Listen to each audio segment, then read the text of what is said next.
আজকে আমরা লঙ্কার চচ্চড়ি করে দেখাবো।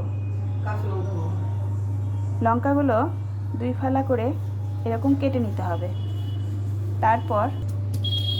তারপর এইভাবে বিচিগুলো ছাড়িয়ে নিতে হবে। এই যে এইভাবে বিচিগুলো যাতে জল নেমে যায়, একটাও যেন বিচি না থাকে। এরপর জলটা ঝরাতে দিতে হবে। হ্যাঁ, তারপর এই কালো জিরাটা বেটে নিতে হবে। এই দেখো, আমার কালো জিরা বাটা হয়ে গেছে। কড়াই বসিয়ে দিয়ে সাদা তেল একটু দিয়ে দিতে হবে। তেল গরম হলে লঙ্কাগুলো ছেড়ে দিতে হবে।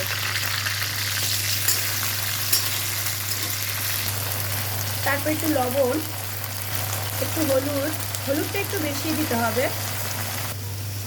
ডোবা তেলে লঙ্কাগুলো একটু ভেজে নিতে হবে। এরকম ভাজা ভাজা হলে বেটে রাখা কালো জিরেটা এরপরে দিয়ে দিতে হবে। তারপর হালকা একটু মিষ্টি দিয়ে একটু নাড়াচাড়া করে নামিয়ে নিতে হবে। এই ওয়েদারে গরম ভাতের সঙ্গে লঙ্কার চচ্চড়ি জমে যাবে।